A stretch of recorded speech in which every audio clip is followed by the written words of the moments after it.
Good morning, students. Welcome to the online English teaching class of Standard 10. Today, we are going to study another poem from the book First Flight. That is, A Tiger in the Zoo, written by Leslie Norris. Kindly recite the poem after me. A Tiger in the Zoo by Leslie Norris.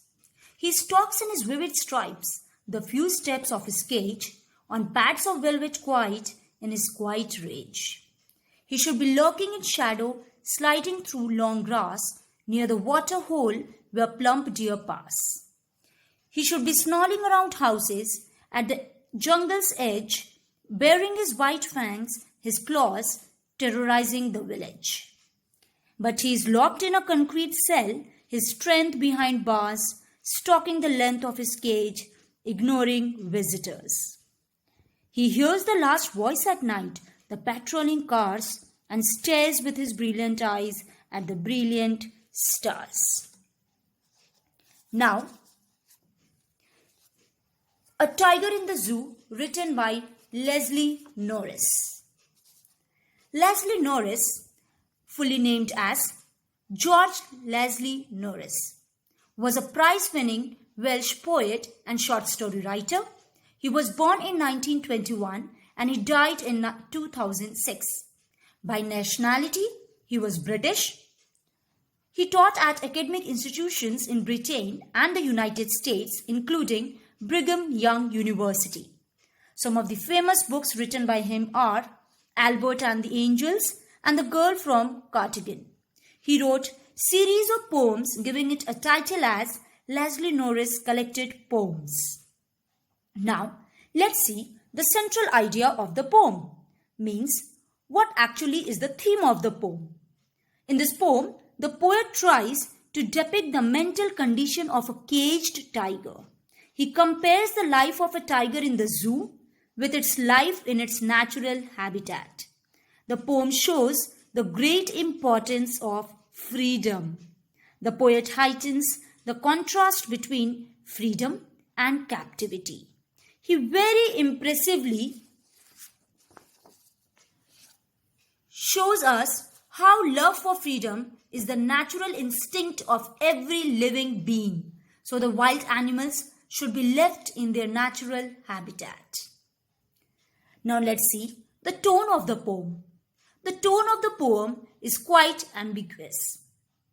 When the poet describes the setting of the zoo, his tone is one of the regret, because he believes that this is not a kind of life that a tiger should be living. However, there is also a tone of anger of the same kind that the tiger feels at being caged. The rhyme scheme of the poem. The rhyme scheme of first, second and fifth stanza is A, B, C, B, and for third and fifth stanza is A, B, C, D. Now, let's proceed further with the explanation of the poem with the very first stanza. Stanza 1.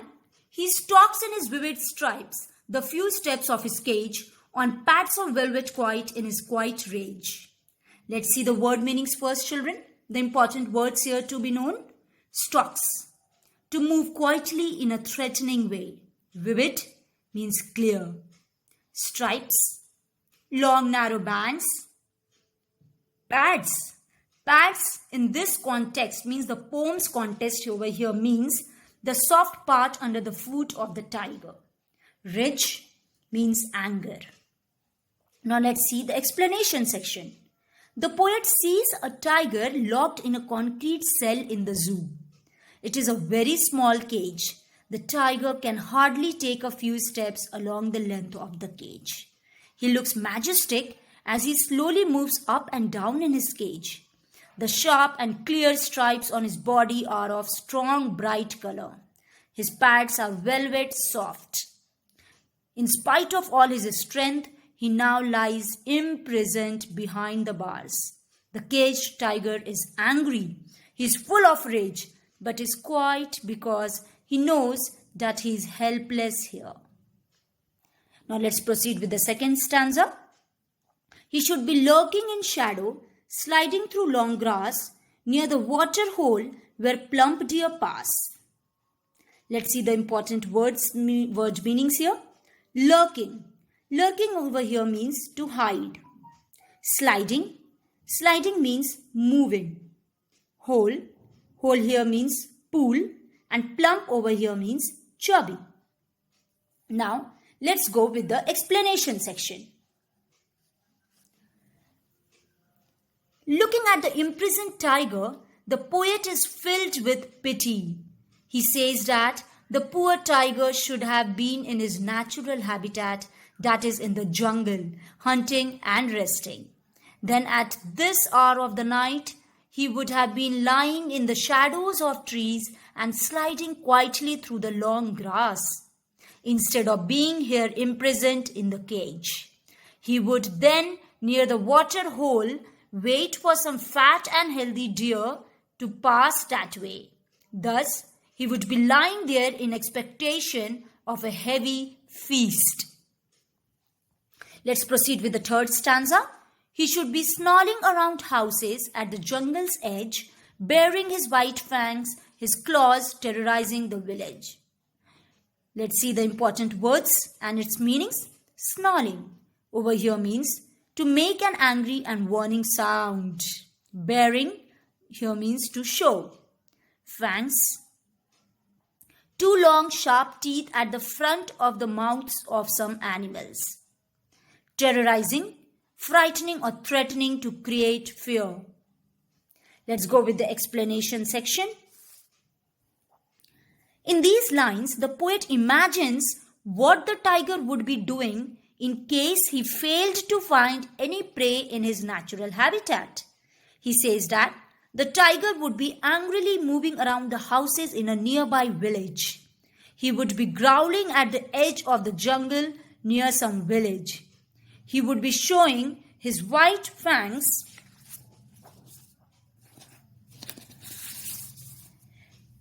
and terrible claws while moving here and there. He would thus become a cause of terror for the villagers. The poet here gives a hint that if we continue to destroy the forest cover and the natural habitat of the tigers, they will be forced to turn to our towns and villages to find their food. Now, let's see the fourth stanza. But he is locked in a concrete cell, his strength behind bars, stalking the length of his cage, ignoring visitors. Here, the important words are concrete cell, means a very small and unpleasant cage. Stalking means moving slowly and quietly. Now, let's see the explanation. The poet sees the tiger is locked in a concrete cell in the zoo. In spite of all his strength, he now lies imprisoned behind the bars. Very slowly and silently, the tiger moves up and down along the length of the cage. He moves in an angry and threatening manner. He takes no note of the visitors who had come to the zoo to have a look at him. He completely ignores them as none of them thinks of releasing him from his prison. Moreover, due to their presence, he hardly gets any rest during the day. Now, let's see the fifth stanza and the last stanza of the poem. He hears the last voice at night, the patrolling cars, and stares with his brilliant eyes at the brilliant stars. Important word meanings. Patrolling. It means to go around an area at regular times to check that it is safe. Anything that is safe. Let's see the explanation. Due to the visitors, the tiger gets no rest during the day. Even at night, he remains disturbed due to the noise that comes from the patrolling cars. The tiger has thus lost all hope and feels very helpless. He thus stares at the brilliant stars shining brightly in the sky. It seems that he is looking for some sort of comfort and hope in these stars. His brilliant eyes show that he still hopes for the day when he would be able to run free in the forest and live in natural surroundings. So, now let's see the moral of the poem. What actually the poem conveys a message. The poet Leslie Norris wants to convey that it is cruel to keep wild animals in small enclosures in the zoo, away from their natural habitat. They feel angry, helpless, and unhappy and remember their life and environment in the forest. Therefore, the poem shows great importance of freedom. My dear students, here I end the poem. Hope you understood the content very well. If you have any doubt in the poem, you can ask me any time. Now, let's proceed further with the poetic devices used in the poem. Some of the important poetic devices are: number 1, repetition. What is repetition? Repetition of words and phrases in the same line. In the poem, you will find a phrase written, velvet quite rage, and the second one, brilliant eyes, brilliant stars, where you will find quite and brilliant repeated words in the same line. Next is alliteration. Repetition of initial consonant sounds in the same line. I have already taught you. Example from the poem: he stalks in his vivid stripes, but he is locked in a concrete cell. He stalks in his vivid stripes, S, and he is locked in a concrete cell, C. Plump deer pass, here P. So this is alliteration. Next is very important, children, that is metaphor.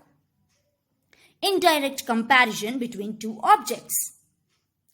Here in the poem, the phrase given is, the few steps of his cage on pads of velvet quiet. The poet here compares the pads of the tiger's feet, the soft pads of the tiger's feet, with soft velvet. Next, we have personification. That is also very important. A figure intended to represent an abstract quality. From the poem, I have taken out, he stalks in his vivid stripes. The poet personifies the poem. The poet personifies the tiger by calling it he. By mistake, I have written here poet, children. It will be tiger. The poet personifies the tiger by calling it he. I hope you got it. My dear students, here I end the poem today. In the next video, I am going to give you some important questions. Thank you.